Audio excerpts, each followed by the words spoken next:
17 ans et copywriter, vidéo buzz qu'il a fait connaître de 115 000 personnes avec un tracteur à l'intérieur. Aujourd'hui, j'ai le plaisir de discuter avec Tom qui est en train de changer sa vie grâce au copywriting. Oh là Théo, faut que je te raconte là.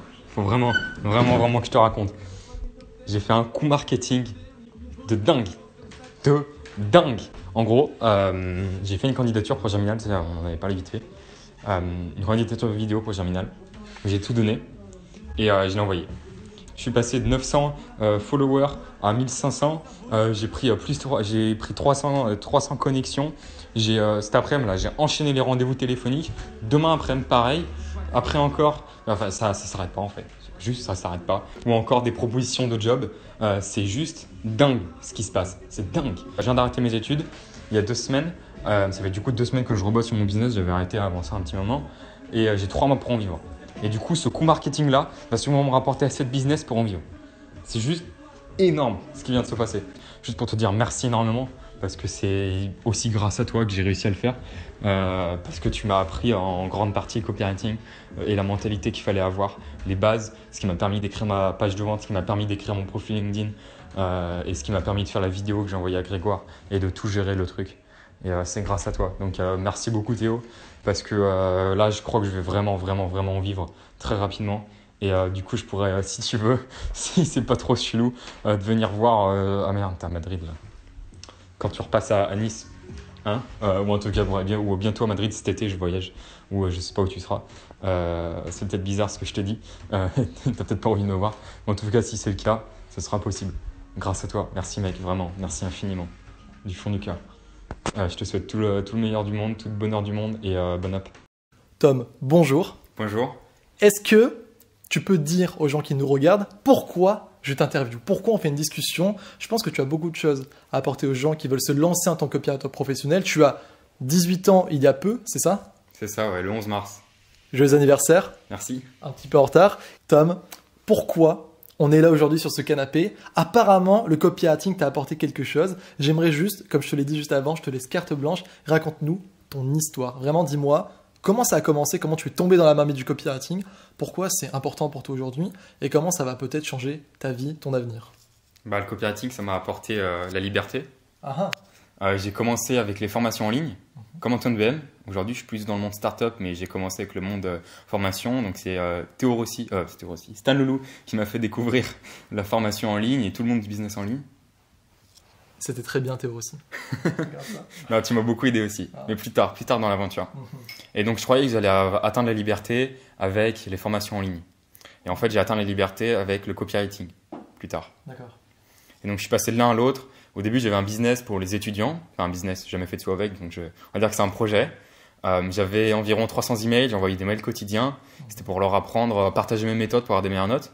Et un jour, j'ai décidé de faire une formation parce que je commençais j'avais 60 lecteurs quotidiens. J'avais envoyé plus d'une centaine d'emails. Et je me suis dit, on va faire une formation. J'ai essayé de la vendre, ils n'ont même pas compris de quoi je parlais. Bien.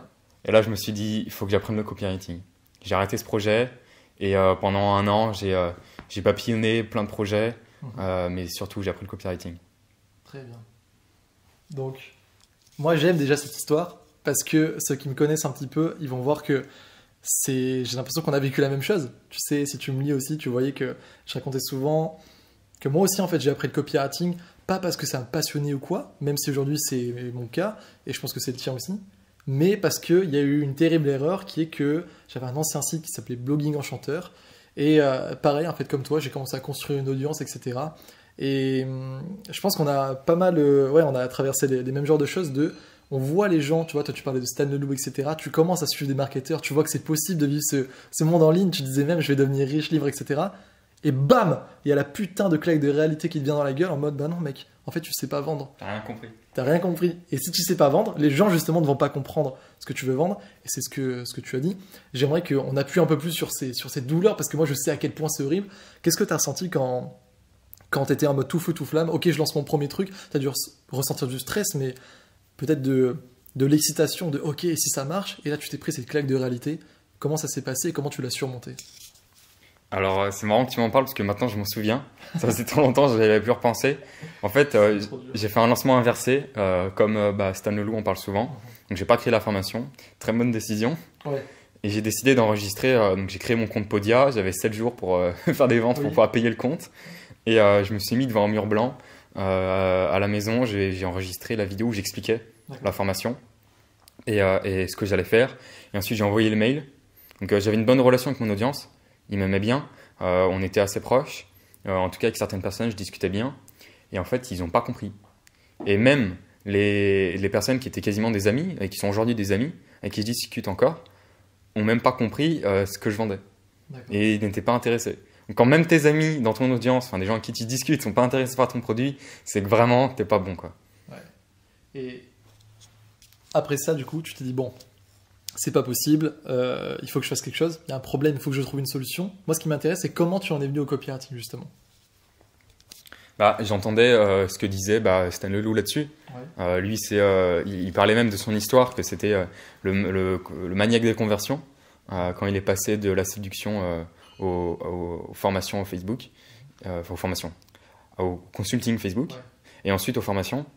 Et donc, je savais ce que c'était, mais j'y connaissais rien du tout. Et j'ai commencé à apprendre. Je sais plus exactement comment ça s'est passé, mais je suis rapidement tombé sur toi, Mhm. qui justement te lançait en tant que le copywriter Ouais. via Antoine BM. Et comme je me suis dit, je vais apprendre le copywriting avec le copywriter, avec un grand C. Ouais. Et voilà, et c'est comme ça que j'ai commencé avec le copywriting. Tu m'as recommandé The Adweek, Copywriting Handbook. Ouais. Très bon On livre. parlait juste avant, là. Voilà, je vais montrer la vidéo dont on vous parlera tout à l'heure. On la voit dedans. Ce livre est excellent. Mhm. Excellent. Très bon livre. C'est un livre, je pense qu'on peut en parler parce que c'est pas juste un petit drop name de livre comme ça. Moi, c'est vraiment, si on veut progresser dans le copywriting, c'est important de consulter les bonnes ressources au bon moment, je pense. Et au départ, on a besoin d'une structure, on a besoin notamment ça paraît un peu con, mais du mindset de copywriter. Moi, le truc le plus évident, c'est de ne pas se concentrer, enfin, il est important de se concentrer sur le produit, mais il ne faut pas que faire en parler, je pense que tu l'auras compris. Moi, il y a comment dire, une situation que je prône beaucoup dans le copywriting, c'est la connexion émotionnelle, c'est-à-dire le fait de comprendre profondément son lecteur, être plus un chercheur qu'un rédacteur. Et ça offre bien en fait cette perception du copywriting dans le livre. On voit que Joseph Sugarman, qui est un des meilleurs copywriters des États-Unis, qui a vraiment fait des millions de dollars pour ses clients et pour lui-même, il cherche avant tout à comprendre parfaitement le produit, ce qu'il y a autour, en quoi le différencier, et cherche surtout à comprendre le marché en fait. Et du coup, après, au-delà de ça, il y a l'aspect de la structure de la page de vente, etc. Et c'est tout ce que je recommande d'apprendre, que ce soit dans ce livre ou après via des emails quotidiens ou des gens qui écrivent bien, etc. Vous faites ce que vous voulez, vous suivez qui vous voulez, bien sûr. Je me suis pas montré parce que je voulais qu'on suive mes emails. Enfin, tu t'en doutes, c'est pas ça. Mais du coup, ce qui m'intéresse, c'est de savoir, ok, donc après, tu commences à voir que, effectivement, Stan avait raison, les gens qui en parlent, tout ça, il faut apprendre le copywriting. Tu commences à découvrir The Adweek Copywriting Handbook. Qu'est-ce que tu fais à ce moment-là? Est-ce que tu remontes directement à un projet pour vendre quelque chose à une autre audience? Ou est-ce que tu commences à te dire, et si j'offrais mes services de copywriting? Moi, je connais la réponse, mais j'aimerais savoir. Alors d'abord, j'ai essayé d'appliquer le livre avec mes propres projets. J'ai fait beaucoup de projets à ce moment-là, donc j'étais encore en études, donc j'ai très peu de temps, et j'ai essayé de faire des projets qui étaient trop gros. C'est pour ça que j'ai dit j'ai papillonné, parce qu'en fait j'ai fait plein de trucs, je m'en souviens de quasiment rien. C'est une période floue, très floue, jusqu'au début de cette année scolaire, en septembre, pendant les vacances d'été, juillet, août, où je me suis dit je vais être freelance. Je crois que j'ai dû acheter une formation je ne me rappelle plus du formateur, mais voilà, sur le freelancing. J'ai commencé, et après je me suis dit, ouais, mais je peux pas vendre mes services, je suis mineur. Et du coup, j'ai arrêté.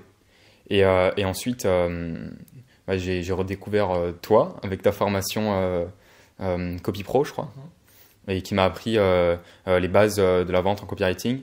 Et là, je me suis lancé en me disant, je vais apprendre. Je pensais pas que j'allais trouver des clients. En fait, je pensais pas que ça allait marcher. Je pensais vraiment pas que ça allait marcher.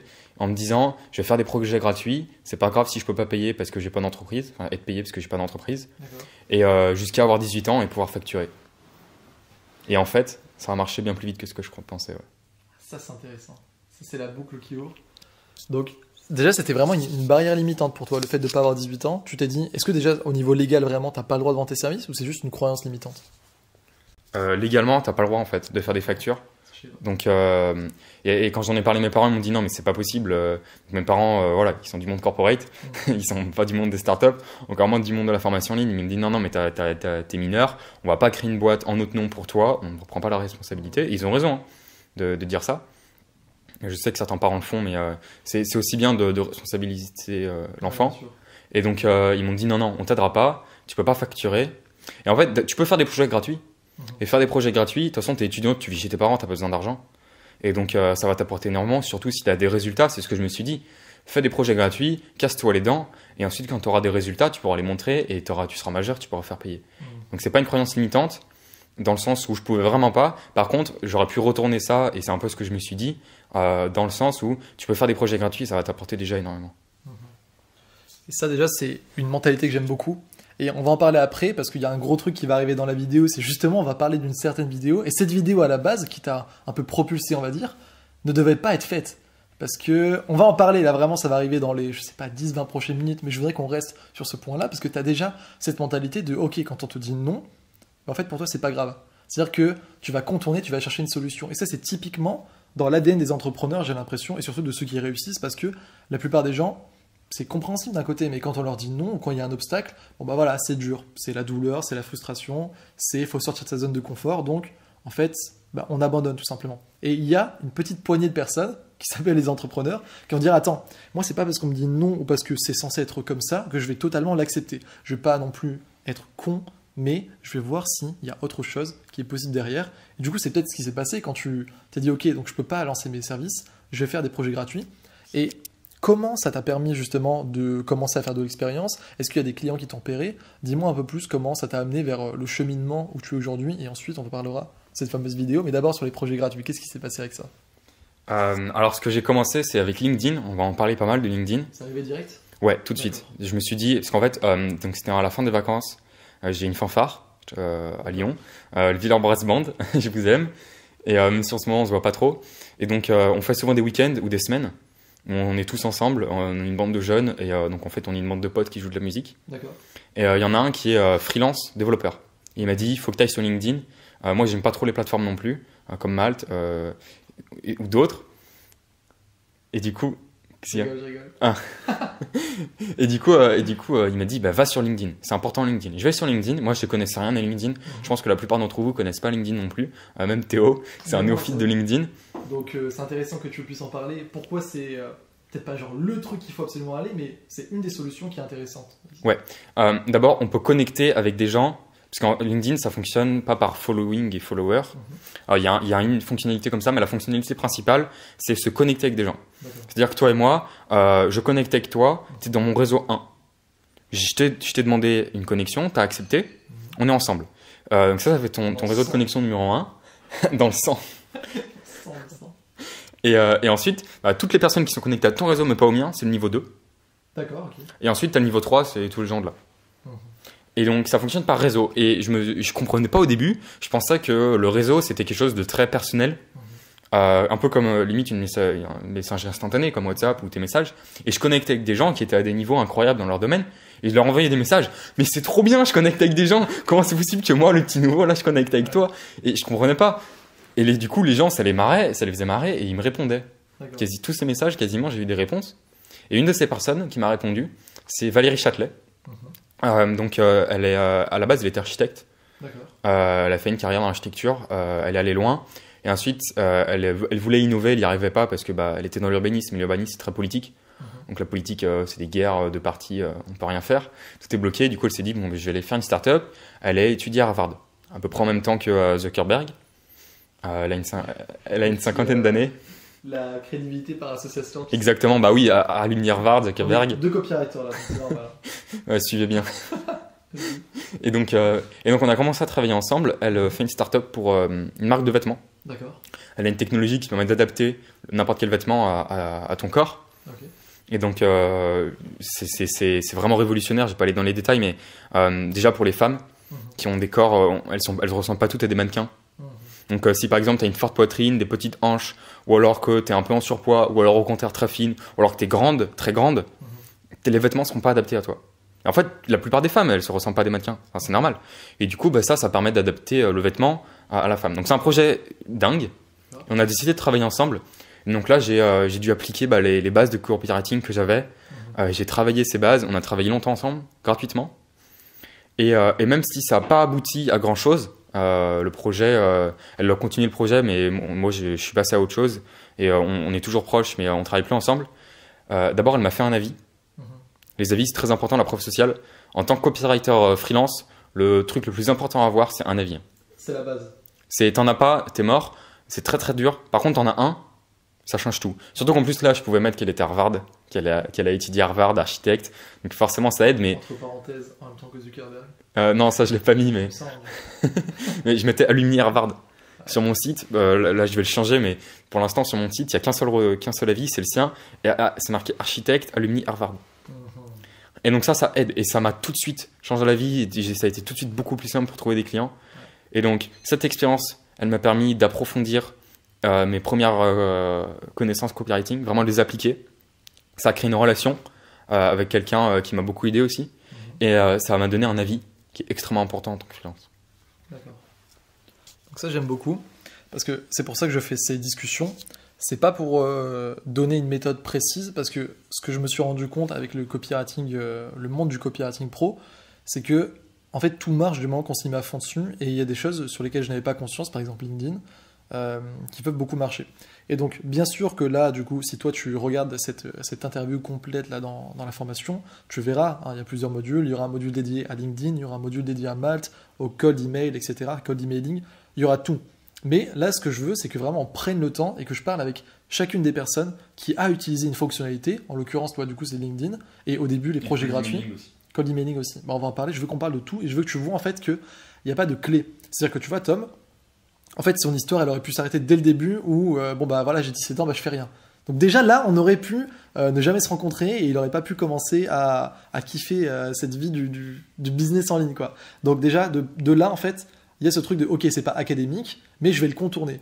Ensuite, avec les services gratuits, peut-être pas tout le monde fait ça, c'est pas non plus ce que je recommande directement de faire en mode fais des services gratuits, mais c'est intéressant de piocher dans l'expérience de chacun pour voir ensuite, nous, comment ça peut nous aider. Est-ce que je me sens aligné avec ça? C'est pas un truc de mindset à la con abstrait ou quoi, c'est que il y a des gens, moi je sais que par exemple tu vas me dire de faire du cold emailing, je vais pas me sentir à l'aise parce que j'ai pas envie de passer du temps à copier-coller des messages puis à me faire bâcher par plein de personnes. Je préfère que ça prenne un peu plus de temps, etc. Mais c'est cool si toi du coup tu as pu le faire et que tu as une autre approche. J'ai une autre approche. Donc on va en parler. Ce que je trouve important du coup, c'est que c'est pour ça que je veux faire ces discussions, que tu regardes à chaque fois chacune des discussions et que tu vois par exemple que Tom, par exemple, LinkedIn pour lui ça a marché.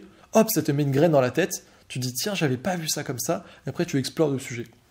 Donc maintenant que ça c'est dit et que c'est très important parce que c'est un peu la base de l'académie que je veux créer, on va voir comment, on va rentrer plus dans le concret, à partir de ce projet gratuit. Tu as un avis et tu te dis ok, tu m'as dit ça change la vie.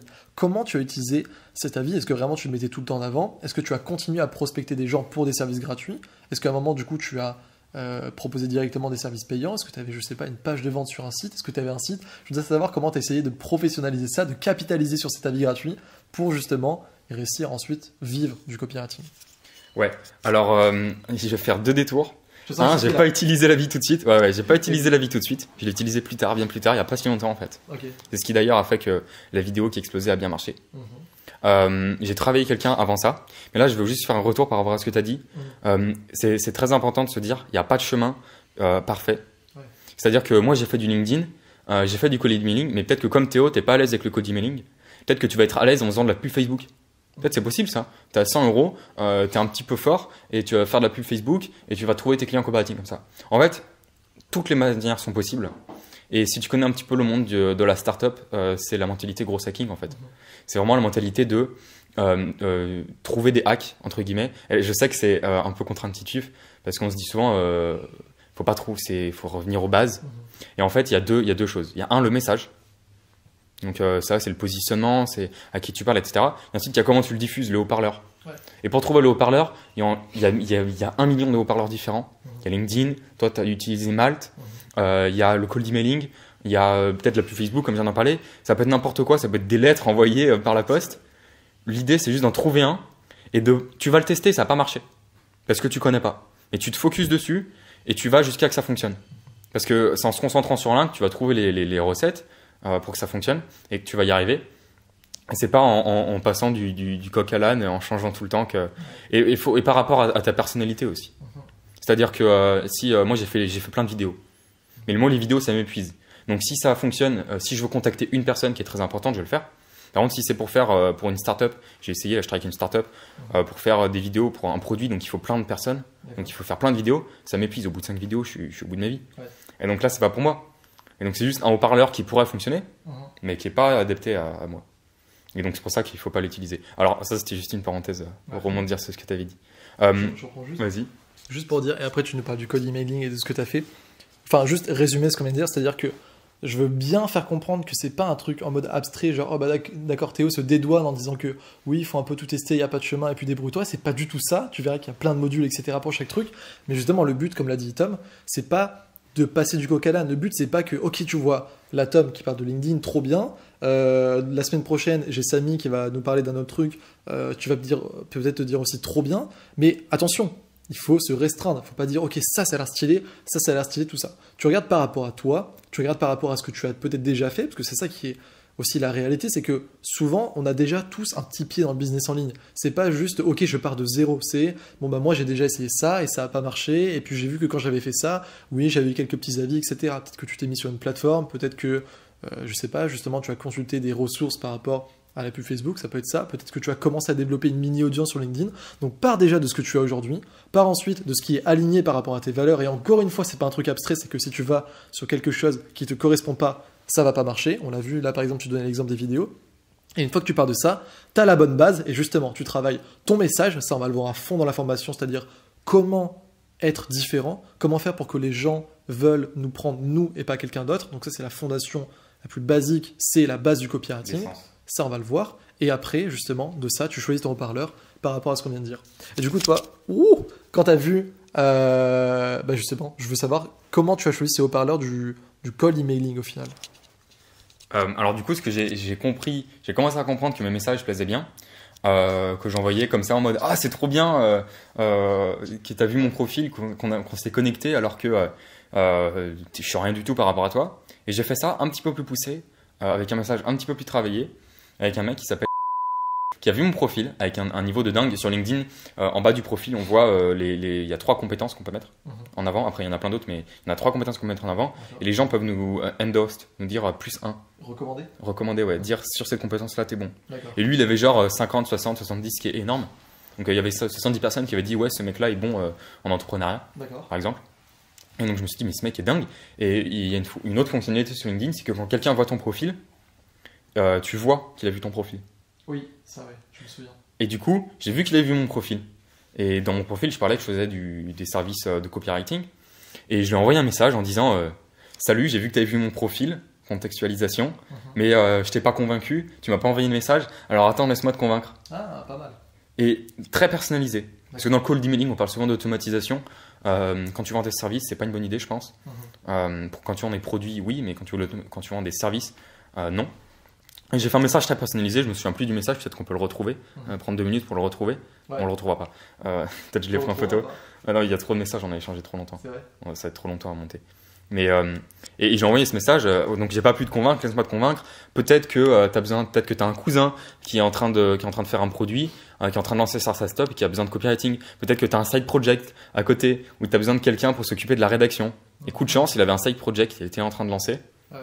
Donc j'ai eu un coup de chance, j'ai parlé juste à la bonne personne, juste avec les bons mots. Et il m'a dit ensuite, plus tard, il a répondu, il m'a dit tu changes de tous les gens qui m'envoient des messages. Parce que quand tu as un bon niveau sur LinkedIn, tu reçois des tonnes de messages de mecs pour te vendre leurs services à la Yumi Denzel. C'est les fans de Yumi Denzel qui saoulent un petit peu. Et ces gens-là saoulent. Et il m'a dit toi, tu t'es tout de suite démarqué. Et tu as attiré mon attention et j'ai trouvé ça impressionnant, la manière dont tu as pris mon attention et tu as réussi à la garder et à créer une discussion et ensuite à travailler ensemble. D'accord. Et c'était mon premier client payant. On va essayer. Premier client payant. Ouais. Donc cold emailing, j'avais jamais vu ça comme ça, tu vois. Je pensais que c'était plus des gens spam, on va dire. Ça envoie beaucoup. Donc cette approche, je l'aime bien parce que c'est plus du travail artisanal. C'est plus, on va essayer, comme tu l'as dit, la bonne personne avec les bons mots, je dirais même au bon moment. Parce que là, du coup, ça peut paraître comme un coup de chance, oui, de cette project, etc. Mais c'est justement, tu t'attires cette chance en fait contactant. Oui, ça, je m'en doute du coup. Et mais très intéressant de dire, ok, effectivement, ce qui vend, c'est souvent un message dans le copywriting, plus c'est personnalisé, plus ça vend. On peut même aller au-delà de ça, c'est juste tout simplement, plus la personne s'identifie à ton discours, plus ça va vendre. Moi, je sais que quand je vends mes formations, les meilleures formations, c'est donc celles qui vont le plus aider. Donc c'est l'offre si le sujet est intéressant. Et ensuite, si j'arrive à bien convaincre les personnes que c'est le produit qu'il leur faut. Et pour ça, je vais parler je le dis tout le temps, des désirs, des rêves, des frustrations, des peurs. C'est-à-dire que je vais connecter émotionnellement avec la personne. Et là, c'est un petit peu la même chose parce que la personne, t'es pas en mode, s'il te plaît, prends mes services, mais ok, je vois que déjà c'était très malin le fait de faire, je vois que tu as pas tu as pas pris mes services, je t'ai pas assez convaincu, etc.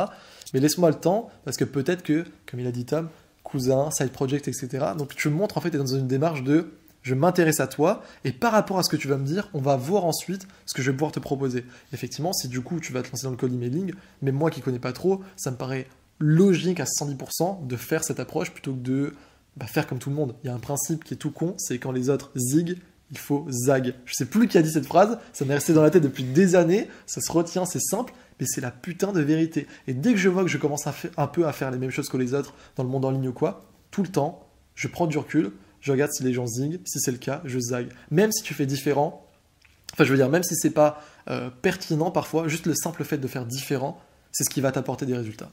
Donc maintenant que cette parenthèse est fermée, on va continuer sur ton histoire tout simplement. Est-ce qu'on va arriver à la vidéo ? Pourquoi pas? Pourquoi pas? La fameuse vidéo, parce que du coup là tu commences à dire ok LinkedIn c'est intéressant, donc ça c'est premier projet payant. Dis-moi tout simplement comment tu as déroulé à partir de ce projet payant et comment ensuite peut-être tu as pris plus au sérieux LinkedIn, parce que je sais que tu as commencé à faire du contenu, ensuite dessus à poster. Faut parler de tout ça aux gens, c'est intéressant. Ouais, alors le contenu c'est devenu très tard. D'accord. Très très tard. J'ai travaillé avec ce client longtemps. Et en fait, j'avais plus le temps de prendre d'autres clients, donc je travaillais qu'avec lui. Donc long terme. Voilà, donc long terme, on a travaillé plusieurs mois ensemble. Vers Noël, ça s'est arrêté pour des raisons personnelles et j'ai arrêté, tout court. J'ai tout arrêté jusque début mars, un petit peu avant mars, où j'ai repris. J'ai arrêté mes études en même temps. Et là, j'ai dit, bon, bah là, faut que ça marche, quoi. J'ai 3 mois pour vivre de mon activité. Donc, il faut que je me bouge, que je me sorte les doigts du. Et j'ai envoyé plein de vidéos. C'est là qu'on en vient aux vidéos, dont une vidéo à Germinal, c'était ma plus grosse. Ça a été un petit peu un coup de poker, entre guillemets, dans le sens où je savais que ça pouvait vraiment apporter quelque chose et ça a dépassé largement mes attentes. Raconte de tout. Ça, on mettra le message, le fameux message qu'on a vu juste avant, ça je le mettrai en screen. Raconte-nous comment tu es allé leur envoyer cette vidéo. Pourquoi à la base elle ne devait pas exister cette vidéo? En fait, je leur ai fait une vidéo de candidature en tant que copywriter. Donc, si vous connaissez pas Germinal, Germinal c'est une boîte de gros hacking. Le gros hacking, pour faire simple, c'est une mentalité de dire on va contourner les règles existantes pour trouver des hacks. C'est dans le nom pour grossir très vite. Alors là, faut pas tomber dans le piège, c'est ce que j'ai dit tout à l'heure. Hein. Ça marche que parce que tu as un bon message. Au départ, ils faisaient du service. Aujourd'hui, ils ont fait un pivot d'ailleurs excellent si vous voulez l'analyser dans la formation. Ils ont arrêté les services. Mais ils ont quand même besoin de copywriters. Ils ont une copywriteuse, Nina Ramen, d'ailleurs, lisez ses posts LinkedIn, ils sont excellents. Et je me suis dit, je vais postuler chez eux. J'envoie un message à Grégoire. Ça, je me dis ça samedi. J'envoie un message à Grégoire, je lui dis, parce que la vitesse est très important. Et du coup, je lui dis, je vais postuler chez vous, je vais te faire une candidature. Juste parce que vous allez voir, vraiment, je te coupe, ça va être super intéressant.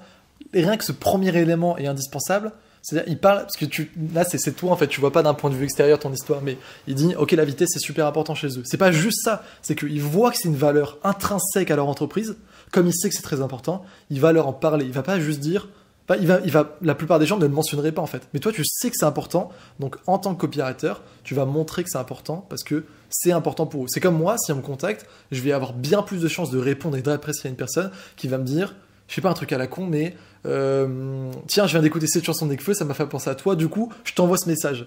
Bien sûr, je vais être en mode trop bien, parce que j'en parle de Nekfeu, parce que j'aime. Du coup, comme la vitesse c'est important, tu vas commencer ton message en disant. Alors, c'était pas sur la vitesse. Ah, si, c'est le premier message que j'envoie à Grégoire, si c'était sur la vitesse. En disant, je viens de décider que j'allais candidater chez vous, donc je t'envoie ce message. Donc, c'était genre 30 minutes après. Premier message, je vais candidater chez vous, je vais te faire une candidature que t'as jamais vue, et je vais le faire en 3 jours. Et tu l'auras dans 3 jours, donc lundi. Et j'ai terminé lundi. Et alors, t'as raison, j'y ai pas pensé, mais en fait, j'ai fait des recherches sur eux. C'est-à-dire que Germinal, ils sont très transparents, ils partagent leurs chiffres, ils partagent, parce que quand t'es copywriter, toutes les infos que tu peux trouver sur ton client, tu les trouves. Tu t'arrêtes pas, hein. Tout ce que tu peux prendre, tu le prends. C'est de l'or, c'est ce qui fait vendre. Exactement. Et du coup, j'ai cherché, j'ai eu de la chance, Germinal, c'est aussi pour ça que j'avais envie de candidater chez eux, parce que moi, je suis entrepreneur, j'ai pas envie d'être salarié, mais avec eux, je l'accepterais. Et du coup, je me suis dit, je vais aller chercher tout ce que je peux. Ils sont très transparents, ils partagent leur processus de recrutement. Ok. Et du coup, je suis allé voir c'était quoi leur processus de recrutement. Et j'ai réussi à trouver un drive avec la présentation de leurs valeurs. D'accord, ok. Et donc, dans leurs valeurs, il y a la vitesse. Et il y a aussi We are what we deliver. D'accord. Et du coup, je commence ma vidéo ensuite en disant We are what we deliver, c'est votre motto, c'est le mien aussi. Et je parle de mes résultats, je parle de la vitesse. Je dis que j'ai fait cette vidéo en 3 jours. Et donc voilà, c'est important, les recherches. Et ensuite, utiliser les infos que tu trouves pour montrer que tu corresponds à ce qu'ils veulent. Du coup, là, on parle juste de cette vidéo comme ça, mais cette vidéo est très importante du coup dans ta carrière, dans la future carrière, parce que tu m'as dit qu'elle avait fait 115 000 vues, c'est ça? Donc c'est énorme, parce qu'il faut bien se rappeler que, je pense que tu l'as vu, Tom, c'est pas Norman, c'est pas Cyprien, c'est-à-dire qu'il fait pas de l'humour. Ok, avoir des millions de vues, enfin genre 115 000 vues par rapport à ce que ça peut être des millions de vues aujourd'hui sur YouTube, ça peut paraître dérisoire, mais 115 000 vues d'attention qualifiée, ça peut totalement changer une vie. Parce que, ok, même si sur les 115 000 personnes, même s'il n'y a que la moitié, regarde, on vire 50%, on dit que c'est que des mecs qui ont vu la vidéo comme ça, ils se disent en fait je m'en bats les couilles. Mais s'il y a l'autre 50% qui va faire du coup 50 000 personnes qui sont en mode tiens, j'ai besoin d'un copywriter, tiens, je savais pas que le copywriting pouvait être aussi intéressant, tiens, j'aime bien ce petit jeune, etc. Tu te doutes bien qu'après, Tom va recevoir plein de messages qui vont du coup pouvoir lui changer la vie. Et on s'est pas arrêté sur un point, c'est pour ça que je te dis c'est important d'avoir un œil extérieur, parce que tu te souviens, je t'avais fait une open loop, je t'avais ouvert une boucle au début de la vidéo en disant la plupart des gens s'arrêtent quand il y a un obstacle, tout simplement. Qu'est-ce qu'il t'a dit Grégoire quand tu as dit salut, je veux être copywriter? Grégoire, donc c'est un mec très occupé, c'est un peu le roi de LinkedIn. Bon, il y a beaucoup de rois, mais lui c'est vraiment l'exemple qu'on prend sur l'influence LinkedIn. Il est très très très sollicité. Il a répondu à mon message en disant désolé, ouais. Smiley pas content, on recrute pas de copywriter en ce moment. 2 lignes, même pas une ligne. Là encore, l'histoire aurait pu s'arrêter. Et je lui ai dit non, je le fais. T'inquiète pas, je lui ai dit t'inquiète pas, je m'en doutais parce que je savais qu'ils recrutaient pas. Parce que dans leur processus de recrutement, ils disaient justement on recrute que quand on a besoin, pour pas qu'ensuite quand le salarié est recruté, il se départage les missions, il se bat pour les missions, ou que t'es un mec qui fasse rien. Et donc s'il n'y a pas d'offre, c'est qu'ils recrutent pas. Point. Je le savais. Je l'ai quand même fait. Donc dès le début, avant même de les contacter, je le savais. Il m'a redit que il me recruterait pas. Je lui ai dit je le fais quand même. Ensuite, quand j'ai envoyé la vidéo lundi, puisqu'il n'a pas partagé tout de suite. Il y a eu une semaine entre le moment où je lui ai envoyé la vidéo et le moment où lui, il a partagé. D'accord. Parce que si ça a fait 115 000 vues, c'est parce que c'est lui qui l'a partagé, pas moi. Dans ce laps de temps, dès que j'ai envoyé la vidéo, le RH, Kevin Duchier, m'a dit on ne recrute pas. Même dans ce laps de temps, ouais. Il m'a dit, dès que j'ai envoyé la vidéo, Kevin, parce que j'ai envoyé la vidéo à 2 dans un groupe sur LinkedIn, il m'a dit mais on ne recrute pas. Ensuite, j'ai eu un rendez-vous avec Kevin, il m'a dit on recrute pas, mais on va peut-être te prendre sur des projets freelance, ça peut être intéressant. Et si jamais on a besoin, on pensera à toi. Très intéressant. Et après, tu m'avais dit un truc intéressant aussi, c'est que, donc là déjà voilà, tu l'as vu, hein, le fameux truc de, encore une fois, l'histoire aurait pu s'arrêter là, il faut pas abandonner, c'est pas parce que, fais juste ce que tu penses être le plus juste. Et tu m'avais dit un truc intéressant, c'est que même si Grégoire n'aurait pas partagé la vidéo, tu t'es dit que cette vidéo pouvait être intéressante, bah déjà parce que toi, tu prends action en faisant, tu crées un bon contenu, tout simplement, et le mettre à disposition sur LinkedIn. Peut-être que Grégoire va pas le partager. Au final, il s'est avéré qu'il a partagé, que du coup, ça a fait effet boule de neige et que tu as pu profiter de ce buzz. Mais même si ça n'avait pas été partagé, bah, il y aurait pu avoir une autre histoire. C'est-à-dire, peut-être quelqu'un d'autre important aussi qui aurait dit « Tiens, Tom, ce petit jeune, je l'aime bien. » On sait pas, mais je pense que ça aurait fait ça parce que quand, justement, tu mets devant, en fait, dans le monde, quelque chose que tu as produit, du moment que c'est bon et du moment que c'est fait avec le cœur, etc., bah ça va marcher. Et c'était ça que j'ai bien aimé dans ta façon de me dire, c'est que ouais, en gros, même si peut-être, allez, on dit encore pessimiste, il n'y avait pas une autre personne intéressante qui aurait pu la partager, mais il y a quelques personnes qui auraient pu le voir, et sur ces quelques personnes, bah, tu aurais peut-être pu avoir même juste une mission, et ça t'aurait fait une nouvelle mission, et peut-être un avis, et peut-être cette personne après tu t'en sers, etc., etc. Donc en gros, ce que je trouve important, c'est de voir que il n'y a pas de clé, mais la serrure, tu peux l'ouvrir du moment que tu apprends à être serruré. Je sais pas du tout quoi dire. Il faut balancer des trucs et tu regardes ce qui colle. Balancer des trucs et regarder ce qui colle. C'est le principe des pattes, ça. Ouais, c'est ça. En gros, exactement. C'est un moment où j'ai besoin de créer des opportunités. Je viens d'arrêter mes études. Il faut que je trouve du boulot rapidement. Donc là, on y va high risk, high reward. Il n'y a pas de questions qui se posent. Il faut créer des opportunités. Des vidéos comme ça, j'en ai fait d'autres. Hein. J'en ai fait une Dis-le. pour The Family. Dis même ce qui n'a pas marché. Hein. Voilà, j'en ai fait une pour The Family, je travaille avec eux. Là, je vais parler de toutes les choses que j'ai essayé à ce moment-là. Ouais, très bien. Alexis Minchella, vous le connaissez aussi sûrement, je pense. Non, il y a peu de chance. Tu connais? Ouais, grave, grave. Ah, il est... Alexis Minchella, c'est un copywriter. Et il a un podcast sur le freelancing. Ok. Donc, dans le monde des startups, dans le monde du freelancing, ce mec-là est très connu. Et c'est aussi un copywriter. Il est excellent, ce mec. Et j'ai essayé de faire du contenu par rapport à ce mec. Il a lancé son livre et j'ai essayé d'analyser son livre, d'analyser la couverture, d'analyser son lancement. Je suis pas allé au bout parce que ça avait pas pris, je l'ai pas bien fait. C'était un moment où ça a été un peu compliqué personnellement, je trouvais pas le temps. Du coup, j'étais pas régulier. Mais j'ai quand même essayé. Donc ça, c'était une des choses que j'ai faites qui a pas marché. J'ai fait une vidéo pour The Secret Company, c'est une filiale de The Family. Je travaille aujourd'hui avec eux, mais donc c'est donc pas mal de temps après. Pareil, une vidéo très personnalisée. Je m'étais mis en maillot de bain avec les lunettes. J'ai fait d'autres vidéos pour d'autres personnes. Et en fait, j'ai remarqué quand je faisais ces vidéos. Donc, c'est des vidéos très personnalisées. En gros, imaginons que je connecte avec toi sur LinkedIn. Je vais t'envoyer une vidéo. Je le fais plus parce que j'ai pas le temps, mais où je vais te dire merci d'avoir connecté avec moi. J'ai vu ce que tu faisais. C'est génial ce que tu faisais. Tes cours, ils m'ont énormément aidé. Et je te fais pas cette vidéo pour te vendre quoi que ce soit. Alors moi, je suis copywriter freelance. J'écris pour vendre, mais je te fais pas cette vidéo pour ça, je te fais cette vidéo juste pour connecter avec toi et te souhaiter la bienvenue. Et donc si jamais tu as besoin d'aide, si jamais tu as besoin de conseils, si jamais tu as envie qu'on discute, je suis là. Passe une bonne journée. Alors déjà, je pars à contre-pied de tout ce qui se fait sur LinkedIn. Sur LinkedIn, tous les gens sont là pour vendre directement. Est-ce qu'on peut dire que quand les autres ziguent, tu zagues. Ok, c'est bon. Voilà, exactement. Là, il le fait, hein. Très important. Ah, mais c'est un mindset important. Tout ça. Ok, super. Et donc, quelqu'un avait repartagé une de ces vidéos. D'accord. Il a un podcast, ça s'appelle Too Good To Grow. Il est très bon aussi. Il a repartagé la vidéo dans un post. Et déjà, rien que ce post-là, il m'a amené plusieurs rendez-vous en freelance. Et du coup, je me suis dit, je vais refaire ça avec Grégoire. Je vais vous expliquer tout ce qui s'est passé par ma tête. Avec Grégoire, je me suis dit, je vais faire une vidéo pour lui. Sur LinkedIn, il y a souvent des vidéos de candidature ou des candidatures que les gens partagent. Parce que LinkedIn, c'est un réseau professionnel. Et du coup, les professionnels qui ont 40 ans, 30 ans, qui voient des jeunes qui sont en galère, qui partagent leur CV, ils les repartagent. Alors aujourd'hui, ça marche plus parce que trop le monde l'ont fait. Mais il y avait quelques mois de cela, les gens qui partageaient leur CV, ils explosaient. Parce que du coup, tout le monde était là, on va le supporter, on va liker le post. Ouais. Et du coup, je me suis dit, si je fais une candidature ultra travaillée, elle va buzz. C'est quasiment sûr qu'elle buzz. Et même si elle buzz pas, elle va quand même être un très bon post. Ouais. Elle va faire pas mal de vues. Alors là, il y a eu la meilleure version possible, c'est Grégoire qui la partage. Mais même s'il ne l'avait pas partagé, je l'aurais partagé moi.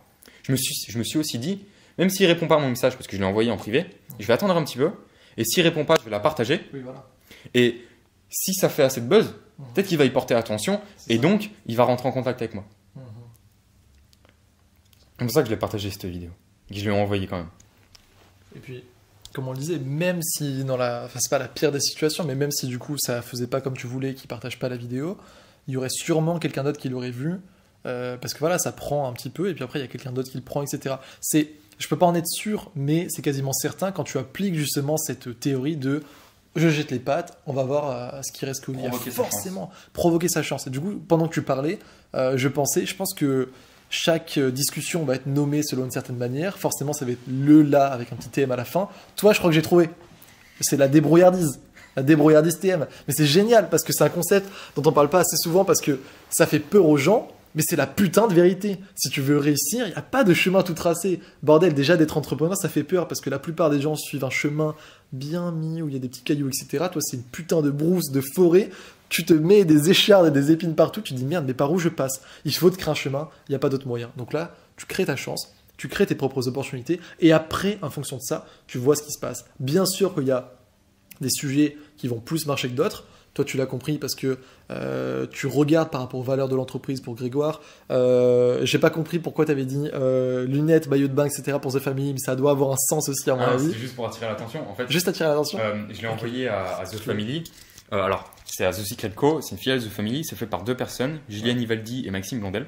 Okay. Et donc moi, je me suis concentré, quand j'envoie un message comme ça à une entreprise, je l'envoie à l'entreprise, mais je me concentre sur une personne. D'accord, ça c'est intéressant. Celle qui prend les décisions, et comme ça, du coup, je peux être bien plus précis. Donc Maxime Blondel, c'est un mec, tu vas sur son compte Instagram, il est toujours en maillot de bain, voilà. avec son groupe de potes devant la piscine. Okay. Du coup, j'ai commencé ma vidéo en maillot de bain avec ma serviette et mes lunettes, en disant, j'ai pas de groupe de potes, j'ai pas de piscine, mais j'ai quand même pensé à prendre les lunettes. Je le disais, c'est pas juste pour... C'est accrocher l'attention, mais c'est aussi toujours personnalisé. Et avant de faire l'interview, je commençais un peu à comprendre ce que Tom avait fait, etc. Et quand il me parle de ça, je comprenais pas, il me dit oui, parce qu'on parlait de déposer des mascottes. Donc ça c'est un autre truc, c'est pour la création de contenu. Je dis que moi par exemple, je parle beaucoup de Nekfeu, Tinder, etc. Nietzsche maintenant. Si tu es créateur de contenu, vaut mieux aussi déposer quelques mascottes comme ça, par-ci par-là, ça va te permettre d'être plus humain, plus identifiable, et les gens vont te retenir. Et tu me disais oui, c'est trop bien, Grégoire c'est le tracteur. J'ai rien compris. Je disais, c'est quoi le tracteur? Il me dit, oui, bah voilà, il y a une image du tracteur qui revient souvent, il y a un truc d'engrenage, etc. Et bim, l'emoji. Et dès que je vois la vidéo de Tom, enfin, c'est à la fin ou à un moment, il y a du coup, tu m'as dit, il y a un tracteur, tout tourne autour du tracteur. Dans la miniature. Même dans la miniature. Dans la miniature aussi. Ouais. Très intéressant. Et donc, ça, c'est très important de. C'est pour ça que j'aime parler avec la personne qui l'a fait en direct. C'est pas juste, oh, ok, il a fait un truc sympa pour Grégoire. Non, c'est. D'abord, pourquoi ça marche? Parce que c'est personnalisé. C'est pas un petit hack à la con là. C'est un grand principe. La personnalisation, quand tu vas faire du cold emailing, quand tu parles à des gens, quand c'est de l'humain que tu dois contacter, tu regardes, tu te renseignes le plus possible. Donc, tu as fait pour The Family, maillot de bain, lunettes, etc. Et tu lui dis à la personne, tiens, j'ai pas le groupe d'amis et tout. C'est excellent parce que la personne s'identifie. Là, pour Grégoire, tu fais le tracteur. Et puis après, c'est de faire du bon contenu, c'est de chercher encore plus sur les valeurs. Tu as fait un bon contenu par rapport à la vidéo parce que c'est. Pareil, c'est dans leurs valeurs, le fait de We are what we deliver, c'est ça? Ouais. Donc c'est intéressant le fait de montrer, comme j'ai dit, j'aurais montré un extrait, on l'a vu. C'est machine de guerre, tracteur. Et le tracteur, ouais, de fou.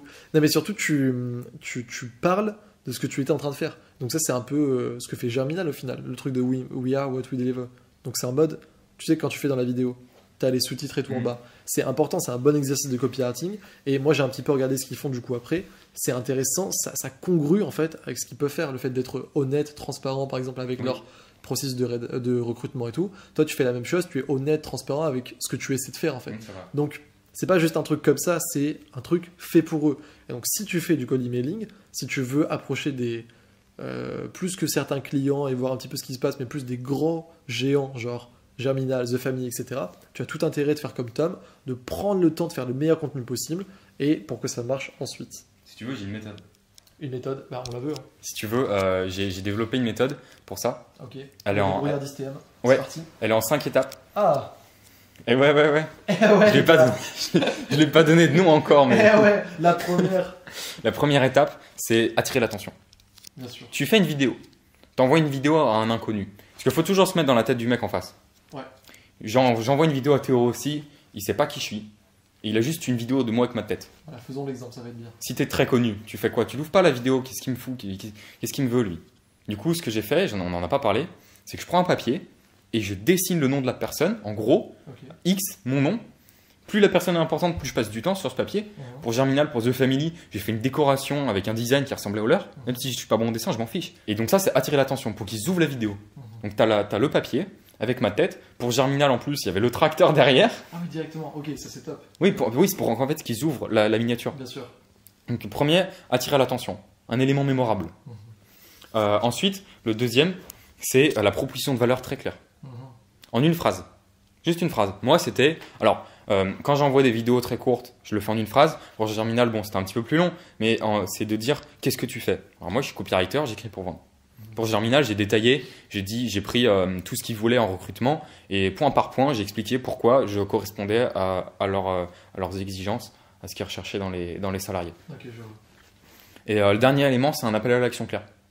Attends, tu m'as dit 5, là il y en a 3. Ouais. On s'en fout, mais... Et alors, dernier élément de la vidéo, parce qu'après, c'est deux principes, Ah. deux manières de voir la vidéo. Parce que du coup, j'ai des amis avec qui je partage ce que je découvre, qui ne sont pas des copywriters, et je leur ai dit ces 3 éléments, et ils ont fait les vidéos et ça n'a pas marché. Parce qu'en fait, ils ont oublié 2 choses que j'ai pas précisées. C'est quand tu envoies cette vidéo à la personne, tu veux refaire sa journée. Tu veux que la personne, elle reçoive la vidéo, elle est trop contente. Tu n'es pas là pour te vendre, tu es là pour que la personne soit contente. Donc, qu'est-ce que tu fais? Tu montres de l'appréciation. Tu te renseignes sur leur travail. Tout à l'heure, quand j'ai fait la démo, je t'ai dit, j'ai vu ce que tu fais, c'est génial. Un truc qui fonctionne très bien, c'est de donner un exemple concret. Bien sûr. Parce que tout le monde peut dire, ouais, j'ai vu ce que tu fais, c'est génial. Mais si ensuite je te dis, j'ai vu l'interview que tu as fait avec Antoine BM à Nice, franchement c'était super. C'est valorisant, ça fait plaisir. Exactement, tu donnes un exemple concret, tu montres que tu t'es renseigné sur la personne. Moi j'avais envoyé comme ça un message à une designeuse, je suis allé voir son portfolio, j'ai regardé tout son portfolio, j'ai pris le truc que je préférais et j'ai dit pourquoi je l'aimais. Voilà. Ça, personne ne le ferait. Et donc, ça c'est vraiment de se dire, je fais cette vidéo pour la personne, tu parles quasiment que d'elle, pas de toi. Et tu veux vraiment lui montrer que tu apprécies ce qu'elle fait. Et le dernier principe, si je l'oublie pas, s'il me revient. Tu l'as vu là? Ouais, je l'ai vu. Ah, ça me fait rire parce que quand j'ai commencé à me faire interviewer, pareil, je partais dans un truc des fois, genre c'était mon truc, je me disais ok, là je vais donner cette valeur et tout. Et pendant que tu parles, est-ce que pendant que tu parlais, là t'étais en train de te dire merde, c'est quoi le Ouais, j'ai dernier oublié principe? plusieurs principes et au fur et à mesure, je m'en souvenais. Et le dernier, Vas-y. il va être sur mon ordi. Ça m'est arrivé J'ai de pas fou, mais internet, c'est pas grave. c'est pas grave. Tu peux, franchement. Y a pas de souci. De toute façon, je voulais rebondir sur ce que tu disais. C'est génial que ça soit à la fin. Peut-être même que là, si c'est du coup pour la formation payante, je dirais aller directement à 7 minutes là maintenant pour voir les 5 étapes. Le mieux, c'est que je fasse un plan détaillé parce qu'une interview, sinon, c'est un peu long. Ah ouais, Mais que les gens comprennent. Donc là, je me le note de faire un plan. Mais c'est génial ce que vient de dire Tom parce que ça prouve à quel point ce petit truc qui paraît une vidéo spontanée, etc., au final, c'est le truc le plus travaillé du monde. Avec quoi derrière? Du copywriting, bien évidemment. Donc, on résume. On accroche l'attention. Comment on fait ça? Donc, c'est exactement comme les grands principes par écrit ou quoi. C'est AIDA, attention, intérêt, désir, action. Là, tu as fait exactement la même chose. Tu accroches l'attention. Le deuxième, tu as dit que c'était Proposition de valeur claire. proposition de valeur claire. Donc, directement, c'est important que les gens comprennent. Et après, bien sûr, un appel à action clair aussi, avec un truc précis à faire. Parce que la personne, elle peut être malaisée, elle reçoit une vidéo, qu'est-ce que je fais? Tu lui dis quoi faire. C'est ça, très important. Toujours avoir une Et action. tu simplifies. Parce que quelqu'un qui est occupé, parce que si vous vous envoyez ce message à quelqu'un qui est connu, qui est occupé, si vous lui dites quand est-ce qu'on peut se voir pour un rendez-vous, il ne sait pas. Ouais. Déjà, propose une date si tu veux un rendez-vous. Tu as l'intelligence sociale de comprendre ta cible. Donc au final, ça on en revient au truc du tu comprends ton marché. Tu comprends le marché. Là, ton marché, toi, c'est des gens occupés, même très occupés des fois. Effectivement, il ne faut pas faire le con à se dire ah, c'était stylé. En fait, tu vas perdre ton opportunité de malade à avoir fait quelque chose de bien qui aurait pu t'amener quelque part. Mais pareil, encore une fois, l'histoire aurait pu être arrêtée net parce que tu bégayes à la fin ou parce que tu es en mode allez, dis-moi quoi faire. Non, c'est à toi de prendre le lead parce que tu as compris ta cible. C'est des gens super occupés. Dis-leur, tu peux me contacter à tel endroit. Dis-leur, si tu veux, je serai à Paris la semaine prochaine. On peut se voir là maintenant ou là maintenant. Dis-leur, moi je suis prêt à t'aider sur tel projet. Tu as juste à me dire ça maintenant Réponds et avec je le mets dans le truc. un message. Ouais, un message. Si Tu t'es leur intéressé, facilites dis la oui, vie. 3 lettres. Tu leur facilites la vie. Toujours ça. C'est comme même moi quand je vends des offres aussi, des formations, le moment où tu vas dire à la personne de passer à l'action, c'est très important que ça soit le plus simple possible. Même des fois, c'était Gary Albert qui faisait beaucoup ça, il détaillait exactement ce qu'il fallait faire pour commander. C'était des trucs, genre tu le lis, t'as l'impression que le mec te prend pour un enfant de 3 ans. Mais ça marche parce que ça simplifie tout. C'est en mode, petit 1, tu vas écrire ton nom dans ce chèque. Ah bon, je savais pas. Mais il te le dit. Donc du coup, déjà, tu visualises. Et ça paraît tout con, mais ça t'enlève un poids. T'es en mode, ah bah oui, j'ai juste à faire ça en fait. C'est quoi petit 2? D'accord, je déchire le chèque et je le mets dans l'enveloppe. D'accord, petit 3, je mets l'adresse et je mets mon billet. Bon bah c'est bon, c'était très simple. Et la personne, elle sait ce qu'il faut faire. Mais là, on lui dit, donc c'est plus qu'une liste de choses à suivre. Et je sais pas si tu veux rajouter quelque chose sur tes principes. Ou il y a le dernier principe qu'on sait toujours pas du Toujours coup. pas. Attention, si j'en souviens, je il donne. allait sur l'ordi. Alors c'est quoi ce dernier principe? Si je m'en souviens, je le donne. pas? Non, Je crois qu'il était allé sur l'ordi. non, mais j'ai pas connexion internet. Ah merde. Parce que je l'ai C'est quoi? partagé. Est-ce que on peut brainstormer, est-ce que tu... Ça parle de quoi? En gros, il y a un principe qui dit qu'il faut régaler la personne. Ouais. Et je pense que le dernier principe, et je m'en souviendrai, c'est parle pas de toi, parle d'elle et comprends son problème. Comprends ce qu'elle veut. Parce que tu peux vendre plein de choses. Tu es un copywriter, tu peux résoudre plein de problèmes. Comprends ce qu'elle veut, la personne, elle, et adapte-toi à ce qu'elle veut. Ça me fait penser à... Tu sais, il y a un bon copywriter très bon là, qui s'appelle Théo Rossi ou un truc comme ça. Il parle de connexion émotionnelle justement. Et il dit oui, ça sert à rien de parler de toi, il vaut mieux du coup comprendre la personne, etc. Non mais voilà, c'est totalement ça. Et c'était ça, voilà, un truc que j'avais dans la tête où je voulais rebondir quand tu dis tu dois être le... Déjà, tu as dit faire un compliment sur quelque chose de précis. Pas obligé un compliment, mais prendre quelque chose de précis. Ça, pareil, c'est aussi un grand principe. C'est dans un livre qui a traversé les années, qui s'appelle Comment se faire des amis, de Dale Carnegie. Et ben, l'un des plus gros trucs qui m'a marqué de ce livre, c'est vraiment une pépite, c'est quand tu veux accrocher l'attention de quelqu'un et du coup avoir sa sympathie, ne dis pas juste t'es bien habillé aujourd'hui. Dis putain, cette écharpe jaune que tu portes, personne d'autre que toi pourrait la porter. Est-ce que tu vois un peu la différence de la portée de ce message, justement, sans mauvais jeu de mots? Alors, tout le monde ne porte pas une écharpe jaune, mais si il y a des chaussures un petit peu bizarres, ou que tu as remarqué un pins sur sa veste ou quelque chose comme ça, de dire ce truc précis, et tiens, ça c'est toi, c'est bien mieux que de dire oh, tu es bien habillé. Pareil, je sais pas sur quoi ça pourrait être un autre exemple. Ça peut être Imaginons, moi, quelqu'un me fait un compliment par rapport à un email de copywriting. Eh ben, je préfère largement quelqu'un qui va me dire putain, j'ai adoré comment t'as mis ce truc de connexion émotionnelle ou quoi. Bon, après, il faut un peu connaître, mais en mode tiens, moi, je me suis identifié par rapport à ça plutôt que juste ah, c'était un email bien écrit. Ça paraît tout con, mais du coup, les trucs précis sont ceux qui marchent le plus. Parce qu'en fait, tu vas reconnaître l'expertise de la personne ou l'attention qu'elle a mis dans ça. Même l'écharpe jaune. La personne, elle a choisi son écharpe jaune. Exactement. Si c'est vraiment quelque chose que personne d'autre va porter, elle y a réfléchi à son écharpe jaune. Et quand tu le relèves, eh ben, elle va être contente. C'est le même principe que quand tu relèves. Alors, c'est ça, quand quelqu'un va au coiffeur et que tu lui dis pas, il s'en vexé. Ouais. C'est exactement la même chose. C'est ça. C'est qu'il allait au coiffeur, il a mis un effort pour aller au coiffeur, tu lui dis pas. Bah, dis-lui. Exactement. Enfin, donc là, dis à la personne la chose qu'elle attend d'entendre.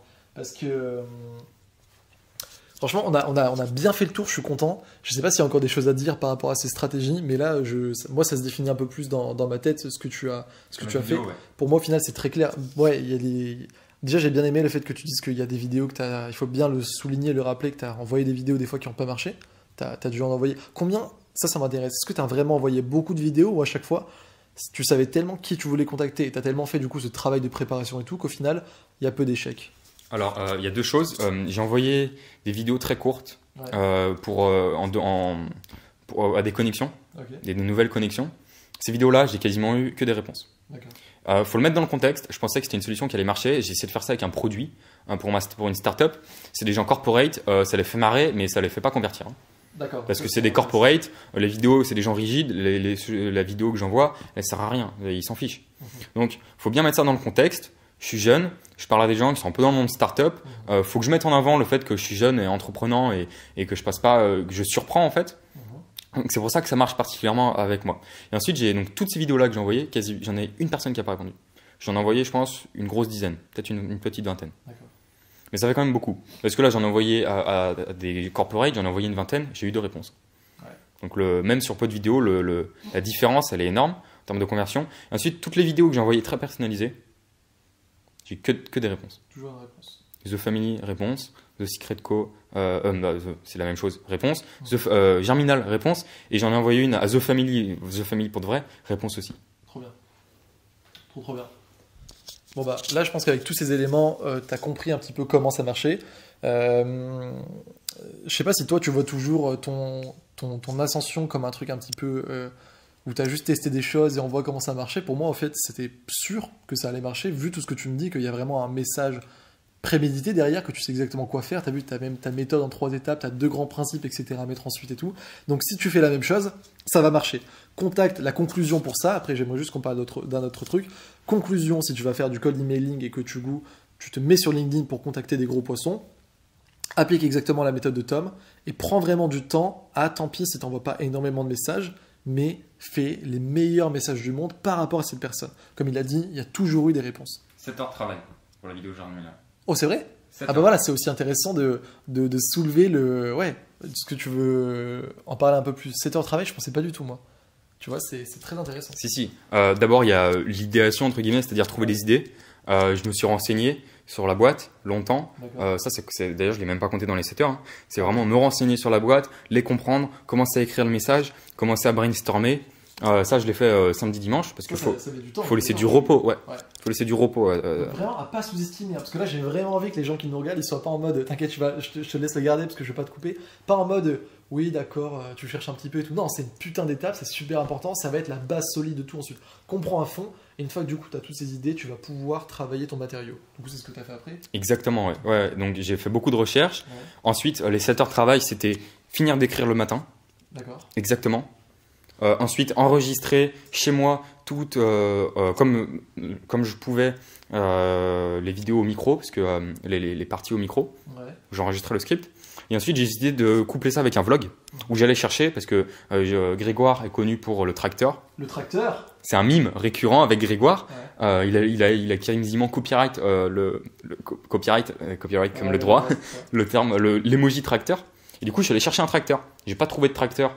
Je voulais aller à King Jouet pour trouver les tracteurs d'enfants. Je n'ai pas trouvé. Mon père m'appelle et me dit non, mais il y a une manifestation des tracteurs à Bellecour. J'étais juste à côté à Lyon. Et j'y suis allé et j'ai trouvé les tracteurs. Et du coup, j'ai couplé J'ai fait un peu de storytelling, j'ai couplé la partie vente où j'expliquais vous voulez ça, moi je vous apporte ça, je corresponds à ce que vous voulez, avec l'histoire du tracteur. Et donc, entre filmer, monter, écrire le matin, ça m'a pris 7 heures. Ça m'a pris toute une journée. Mais je l'ai terminé. Et je l'ai envoyé. Et c'est une vidéo de 5 minutes. Donc c'est génial. Donc vraiment à comprendre, je vais pas plus m'étaler là-dessus, mais du coup, tu as compris la méthode, etc. Et bah, y a du boulot. Après, il n'y a pas de secret. 7 heures pour une vidéo de 5 minutes, je sais pas si tu te rends compte. Mais au final, oui, ça me paraît pas si déraisonnable que ça, parce que surtout que c'est quelque chose qui va beaucoup t'apporter de résultats. Et Meilleur investissement. c'est une carte à jouer en fait. Alors cette carte, soit tu la joues bien, soit tu la fais pas. Il y a écrit quoi d'ailleurs sur ton... Il y a un post-it là qui est intéressant. Est-ce que je peux le prendre, juste le montrer à la caméra? Il y a un truc intéressant, parce que là, ça me fait penser. C'est là. Do it intensely or don't do it. On va le mettre ici. Et ça, moi, j'adore. Quand j'ai vu ça sur l'ordi de Tom, je me suis dit, putain, c'est énorme. Parce que tu me disais, alors là, on rentre un peu plus dans le philosophique, mais tu me disais, j'ai l'impression qu'en ce moment, c'est normal, là, il y a plein de choses qui arrivent, etc. Tu n'as pas l'impression de vivre le moment présent totalement, tu me disais. Non. Et du coup, il écrit ça, soit tu le fais intensément, si tu le fais intensément, soit tu le fais pas du tout.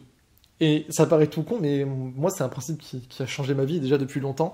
La première fois que je l'ai appris, ce principe, c'était mon premier stage en 4e. J'ai jamais raconté cette anecdote et pourtant, c'est un truc qui a vraiment changé ma vie. C'était donc le stage juste d'une semaine en 4e comme ça. Et c'était un magasin de vêtements où j'aimais bien aller à Cannes, là. Enfin, là, on est à Nice, mais à Cannes, qui s'appelait Inside à l'époque. Et il y avait un mec que je kiffais là-bas, qui s'appelait Samy. Et on parlait beaucoup de Call of Duty. On parlait beaucoup de Call of Duty. C'était énorme. Donc moi à l'époque, si on remet en contexte, je pense que j'avais 14 ou 15 ans, tu vois. Et lui, il doit avoir 19-20 ans. Donc tu vois, le petit jeune, un peu cool, tout ça. Et on parlait de Call of, il m'apprenait des trucs dessus, etc. Et il m'avait dit cette phrase qui a vraiment changé ma vie parce que moi j'étais en mode stage nul, tu vois. Je pliais les vêtements et je les rangeais et j'allais un peu derrière la caisse, etc. Mais c'était juste en 4e, c'était comme ça. Et comme c'était des tâches répétitives, des fois j'étais en mode bon bah je plie un peu mal, tu vois, ça me saoulait. Des pieds. Ouais, et puis je pliais un peu mal, voilà, j'étais en mode oh, je le plie vite fait comme ça. Et à chaque fois, Samy, il repassait derrière et il pliait ça parfaitement, genre vraiment au carré, etc. Un lit de militaire. Et je disais mais en vrai, on s'en fout, il y a tellement de t-shirts, on le voit pas. Des fois c'était le t-shirt, tu sais, de la 3e pile en dessous, etc. Je disais mais pourquoi? Il me disait soit je fais les choses à fond, soit je les fais pas. Et je te jure que cette anecdote, j'ai jamais raconté, mais moi ça m'est resté dans la tête. Je me suis dit, des fois je repense à Samy, je me dis putain, mais il a trop raison. Soit tu fais les choses à fond, soit tu les fais pas. Au moins, t'as pas de regret si tu le fais à fond, et si tu le fais pas, ben, tu te fais pas chier à faire un truc juste à moitié fait. Donc je trouve ça très intéressant. C'est ce que t'as mis comme approche dans tes vidéos, et je pense que c'est pour ça que ça a marché, et bravo, c'est génial. C'est génial. Et on pourrait terminer là-dessus, on va bientôt terminer là-dessus, mais il y a juste un dernier truc dont j'aimerais parler, c'est la suite. Parce que tu m'as dit que tu vas peut-être t'orienter, même sûrement, vers tes propres formations, ton propre contenu. Et là, encore une fois, c'est un parcours qu'on partage, parce que moi aussi, du coup, j'ai été copywriter pro. Et après ça, je me suis dit, putain, mais ce que j'ai appris là, c'est tellement un truc de fou, ça peut tellement aider des gens, et puis ça va être encore plus rentable pour moi, que bah, je vais gagner encore plus d'argent en aidant plus de monde. Pourquoi je ne le ferai pas? Donc je l'ai fait, bonsoir. Comment tu vas faire ça pour toi? Et ben en fait, je sais pas trop comment je vais le faire. Okay. C'est la vérité. C'est vrai. Donc là, aujourd'hui, je suis freelance, pas dans les formations. Ouais. Je sais que toi, tu es du monde dans la formation. On est deux mondes différents dans le sens où moi, je viens du monde de la formation aussi, mais aujourd'hui, je suis dans le monde startup. Ouais. Et c'est quasiment hermétique entre les deux. C'est-à-dire que tu connaissais pas Grégoire, tu n'es pas sur LinkedIn, alors que dans le monde de startup, tu peux que les connaître. Et donc, dans ce monde, donc j'évolue dans ce monde de la startup, je gagne moins de sous que si j'étais dans le monde des formations. Mais je pense que je vais être plus game changer. Donc déjà, en termes de freelance, j'ai choisi des missions où maintenant, je gagne moins. Mais au long terme, je peux changer la vie de la personne. Par exemple, je travaille avec une startup. Quand tu fais une startup, tu cherches un truc, c'est le product market fit. C'est quand tu as ton produit, tu trouves le bon message, la bonne audience et le bon canal de distribution. Et quand tu as ces éléments-là, ta startup, elle explose. Et donc, je bosse avec un client. Mon but, c'est de trouver le product market fit pour lui. Si je trouve le product market fit pour lui, je suis riche. Je suis en pourcentage des ventes, je suis riche. Et lui, je lui change sa vie. Parce qu'entre startup qui marche pas et startup qui marche, ta vie, elle a rien à voir. Par contre, maintenant, bah, il me paye pas grand-chose parce que c'est une startup. Ouais. À côté de ça, j'ai des clients qui payent les factures, bien sûr.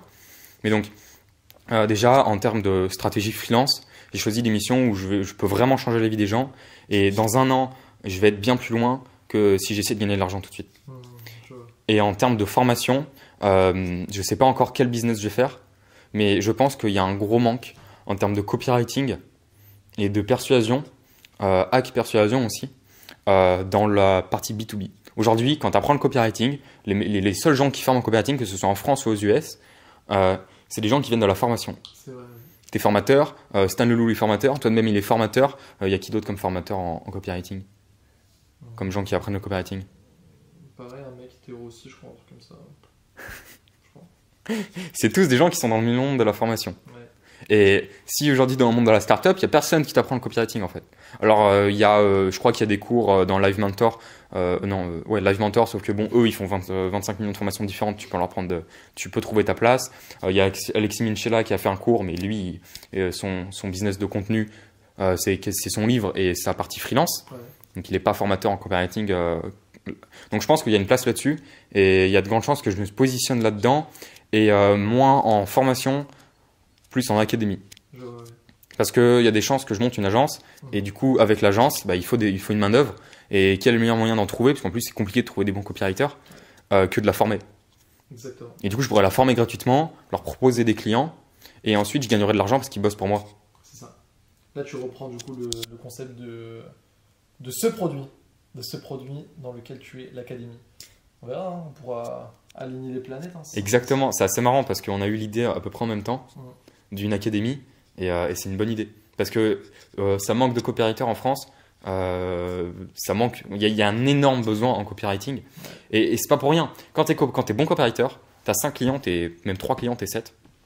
Tu plus de temps pour d'autres personnes, surtout si c'est des clients long terme.